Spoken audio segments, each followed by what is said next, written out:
This is a video about playing the Sylvaneth in the Soulbound Age of Sigmar role-playing game.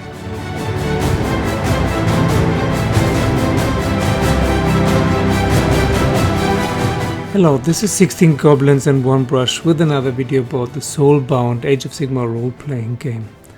And this is the last part of the archetypes series where I describe all different factions, all different races, professions.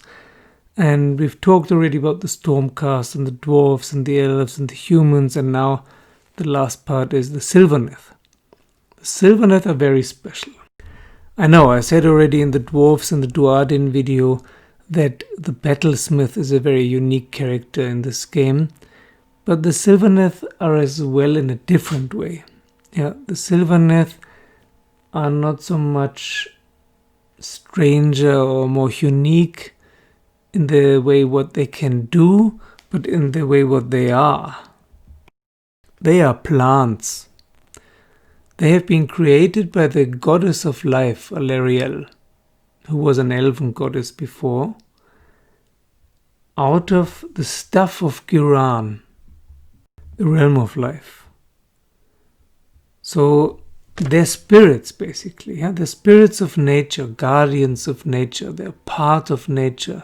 They are nature. And they're different folks. There's the forest folks, the dryad and the branch wraiths. They tend the forests. And then there's the noble folk, the tree lords, the branch witches, and the tree revenants. They guard and protect the forest. And when I say forest, I mean nature in general. And then there are the free spirits, the Kurnoth hunters and the arch revenants. They express and implement the will of Alariel. They're instruments, direct instruments of the divine will of the goddess of life. And yet they have the gift of freedom to make their own decisions. And then there are the outcasts, the spite revenants. All Sylvaneth can hear the song, the spirit song of Alariel, directly emanates from Ariel, and everyone can hear it. It's a song of harmony. But there's also a song of war, which she has started to sing recently. Well, recently in tree time. And some of those spirits, they can only hear the song of war, and it makes them mad.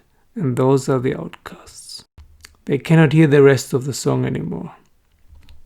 And that leads us directly to the problem of the Sylvaneth. To become a soulborn means that you cannot hear the spirit song anymore. You cut off from your creator. You cut off from your growth, from nature, from where you come from.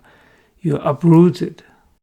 It's an honor to serve Alariel in the realm of life in that way, but it's also a sad thing because also your memory gets lost. All you stand for in nature, your spirit of nature, like a deva, and you stand for something. You stand for a certain flower, a certain tree, a certain form of life, and that gets lost to the community.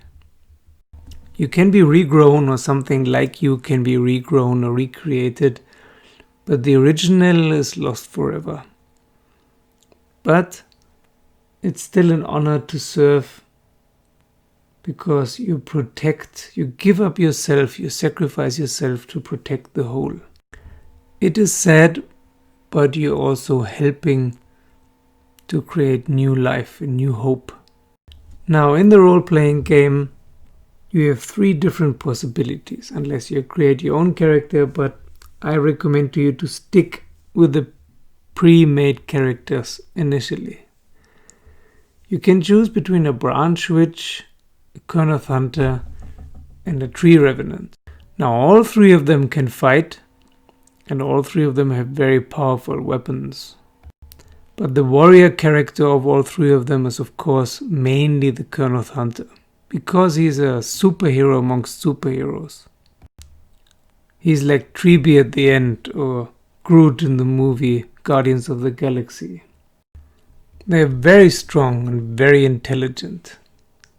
And from my own experience, that's the character I started to play in this game. They're very, very powerful fighters. I mean, difficult to find someone who can match your skill in combat. You have to play a taciturn tree. All the non-Sylvaneth are called quickbloods, by the way. They are rash idiots in the view of the Sylvaneth. Short-lived, rash, unthinking creatures. But the Kurnoth Hunter doesn't really have any drawbacks. There's no negative side of him. Even the one soul doesn't matter so much initially. When he strikes, there's nothing left. Now the Tree Revenant is a little bit different. He's not a free spirit, he's a noble spirit. And he looks half like an elf. And he's very intimidating and fear-inspiring. Yeah? He's a revenant. He's a real spirit, a ghost of nature. And he has martial memories that go back millennia. He can remember things of his ancestors. That is a very powerful trait. You can remember all kinds of stuff that comes in very handy and makes you even better. He also has 4 body, so he's mainly a warrior. But instead of 3 mind and 1 soul, he has 2 mind and 2 soul. But this is not only a revenant, he's a waypiper revenant. Yeah? So he actually has this pipe with him where he can wander the secret ways of the Sylvaneth. He can disappear suddenly and appear somewhere else, which is the main purpose of them in the strategy game. In the strategy game, unfortunately, they're not very good fighters, but their ability of walking the ways of the realm routes is very handy if you want to catch objectives. For a Tree Revenant to become a Soulbound means certain death at some point. They wither, they become a Lamentiri. And it is one of the jobs of the branch witches to tend those Lamentiri. She's something between a sorcerer and a priest. Basically, her function is to be a priest of Alarielle. Very holy person with very holy, sacred things to do. Tending the forest, tending the sick, tending the sacred water. Bury the Lamentiri and growing them anew. And some of the branch witches are actually part of the High Council of Alarielle. Dritcha Hamadreth, for example, was a branch witch before she transmutated and went mad.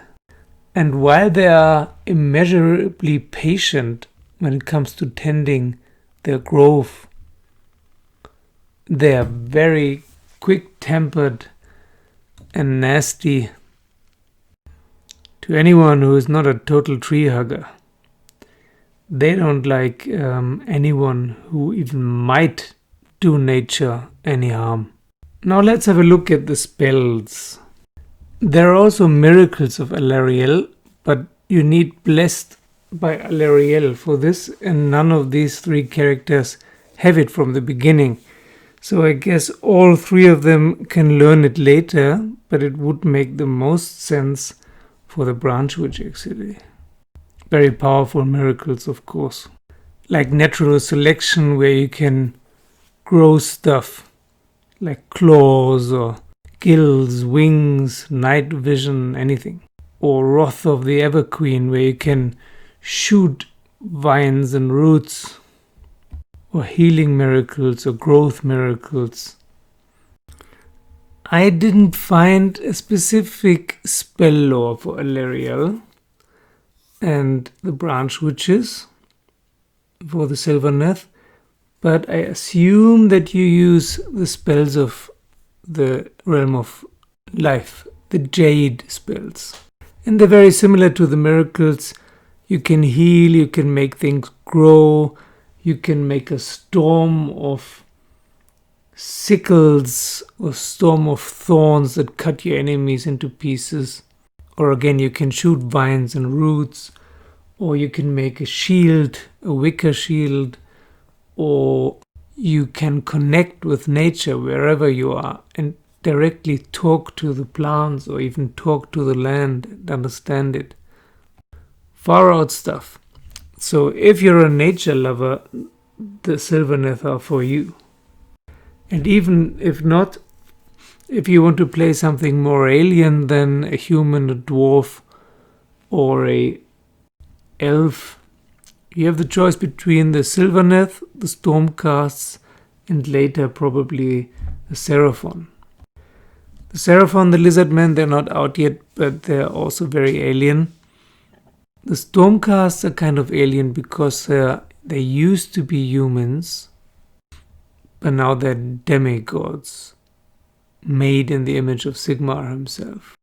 And the Sylvaneth, as I said, they're half plant, half memories, and half nature spirits. Nature guardians, nature themselves. They're a manifestation of nature and of the will of the goddess of life. They're kind of alien because they're not humanoid, but at the same time, they're the good guys. Yeah, they're the opposite of the Tyranids in 40k. They don't destroy and swallow and assimilate everything. They tend to life and nature and want nature to stay how it is and to develop and keep on living undisturbed. So all three of them are a bit challenging to play, especially the Branch Witch. I think the Kurnoth Hunter might be the easiest of the three because it's a tank. But the other two, they could be a real challenge from the role-playing perspective. So, have fun playing. Tell me what you think of the Sylvaneth in this game. I think they're also very well carried over from the tabletop fluff into the role-playing game setting. Thank you for watching. Thank you for listening. Subscribe to the channel if you like the content, and see you very soon.